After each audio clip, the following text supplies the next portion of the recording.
We're going to be taking a look at the Bee Gees. We're going to be focusing in on Maurice Gibb, and he's going to be singing Man in the Middle live back in 2001.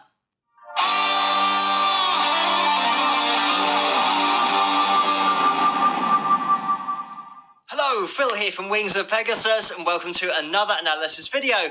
If you enjoyed this video, please give it a thumbs up and subscribe. So, the performance that I was sent with this request was from the Live by Request performance that they did in 2001. But unfortunately, on that performance, the backing track that they're playing to is a little bit too loud vocals-wise, so we don't get to hear Maurice and his two brothers harmonising. And the performance that we are going to look at is another video that I've found where it sounds like we're getting a mix from the desk because the guitar suddenly cuts out in the intro, and then we get the vocals a little bit more up front, which is great, but at least we can now focus in on Maurice's voice, and we will have the pitch monitoring software on screen as well. But let's jump into it.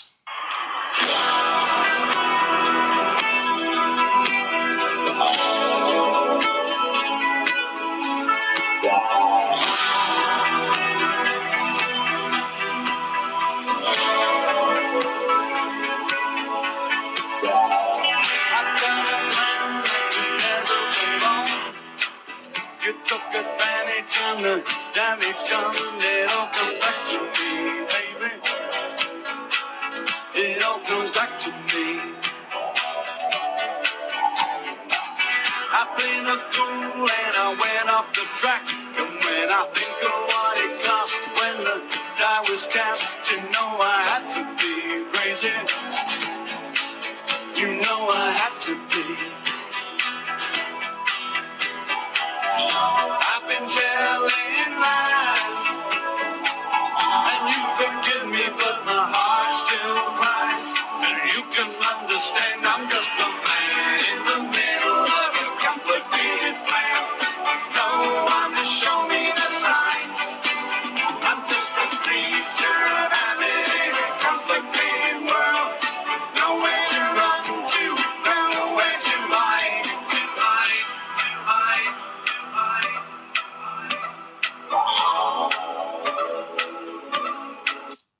So I'm just going to jump in here. As always, there's going to be a link in the description below to watch this performance without me interrupting it. I'll leave a link to the other performance, the Live by Request performance that was in 2001 as well as this one, but you get a choice of those two. See the difference between the vocals, but you will be able to hear in the intro leading into the verse, Maurice's guitar is really up front, and I loved that sound because you can see and hear that Maurice is playing and singing at the same time, but then it seems like somebody at the mixing desk just muted that channel for some reason, which is a shame.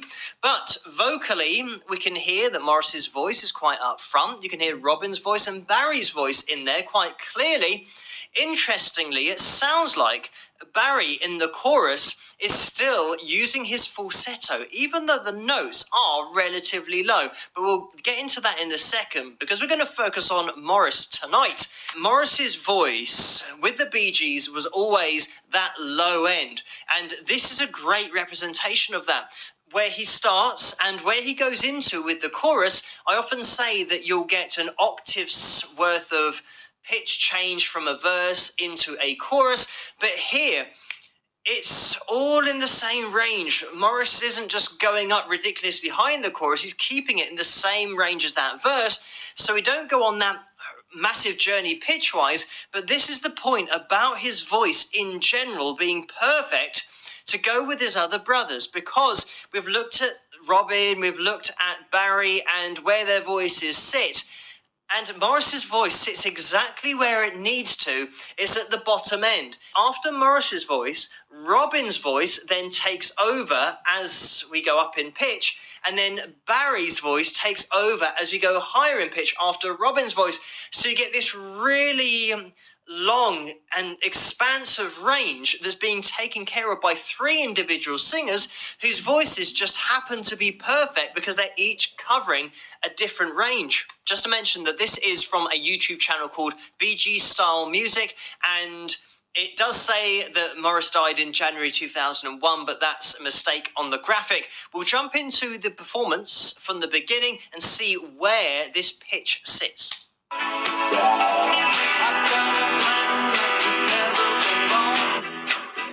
took advantage and the damage done.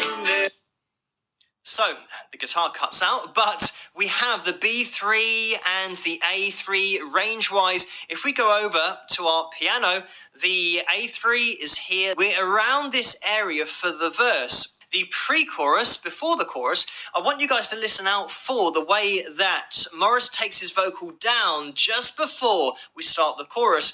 And normally what you'll have in lots of other songs is a gradual increase in pitch, and then you hit higher notes in the chorus, and you might even get that in the pre-chorus, just a little ascension, but we don't get that here. Listen for the descension back into the chorus, covering that same range. And you forgive me, but my heart still cries, and you can understand I'm just the man in the middle.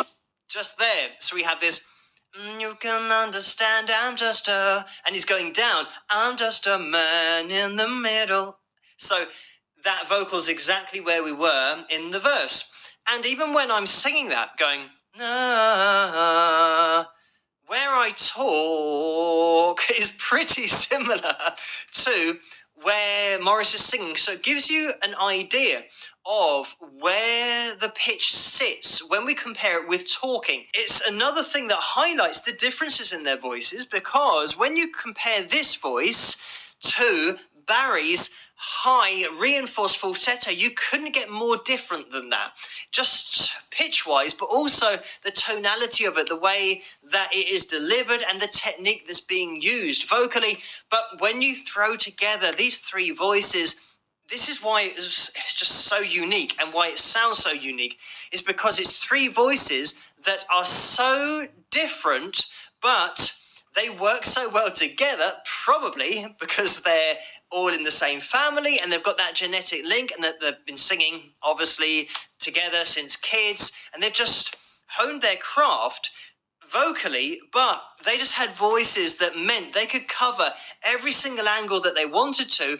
And even going up to those ridiculously high notes, they had that. And that's something that a lot of bands, especially with male vocalists, have to just accept, that they're not going to get up really high. They're not going to be able to get those almost female sounding vocals and harmonies because they don't have that range naturally, whereas Barry just could do that with his voice. So when we just relate this to the piano, it means that the A3 and the B3 that we've got going on here is where Morris is singing the mid-baritone range, and then as we ascend, it means that Robin's going to be taking over here, but they obviously sing at the same time. When I say taking over, it means just taking care of all the notes that are a little bit further up towards the top end of the tenor range, as we saw in that video that we did on Robin, that he could get into his head voice. He didn't flip over into falsetto, but that is what Barry does. He reinforces his falsetto even higher than this, now getting into the countertenor range. So we get that mix of baritone, tenor, countertenor,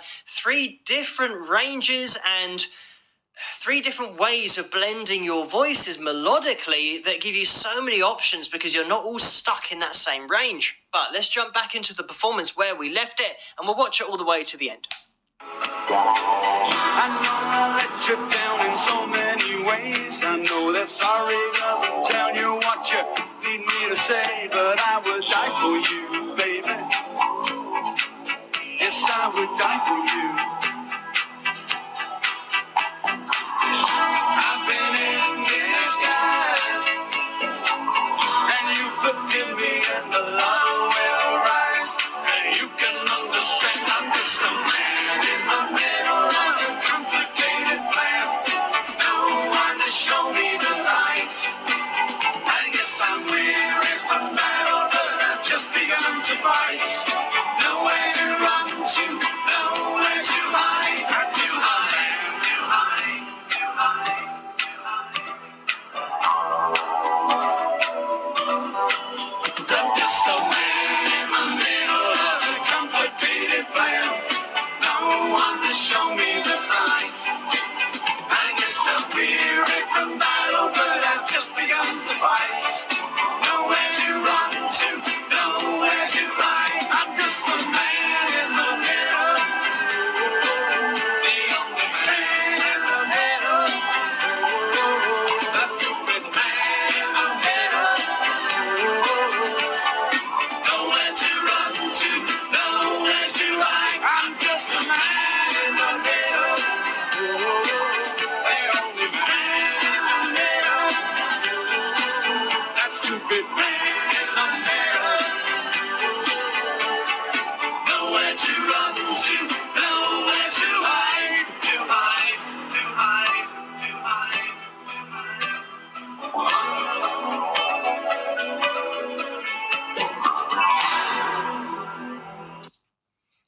there we have it. Something to listen out for. And the reason that you can tell that there's a backing track, because it is used in a lot of other live performances in 2001, if you've seen those, you can hear that to hide, or to hide, to hide, to hide. That delay that happens, that's on the backing track. I just want to draw your attention to Barry's voice in the background, because when he's singing, nowhere to run to, nowhere to hide, those notes, he's actually using his falsetto. That's what it sounds like. So he's taking it all the way down. You can hear that, no, it's not a high note. So it just goes to show how low Barry could take his falsetto, as well as taking it right up to the heights. But if you want to just check out Barry's voice in a little bit more detail, watch the other analysis video that I've done on Barry's voice. And now we have done everybody's. We've done Barry, Robin, Morris, and Andy. I just want to mention something before we finish, because I think a lot of people will notice that in certain parts of this performance, the vocals are a little bit pitchy, and Barry's a little bit sharp, sometimes a little bit flat with the harmonies.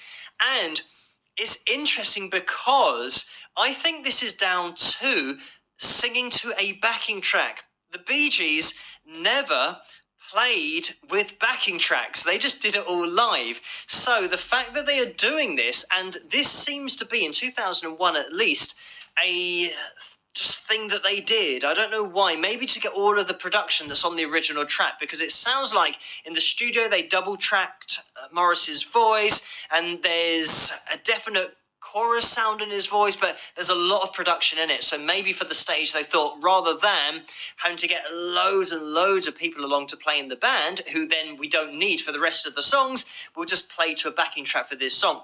The on-stage sound has to be ideal, because you need to be able to hear your own voice over the top of the backing track, and the backing track has your voice on it. So imagine on stage you're singing, but you're not hearing your voice, you're hearing your voice recorded on the backing track.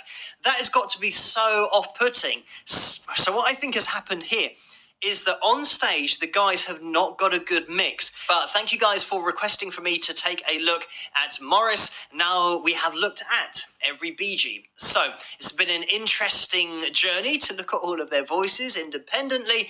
And you can just search for those on the channel now if you want to check out their voices.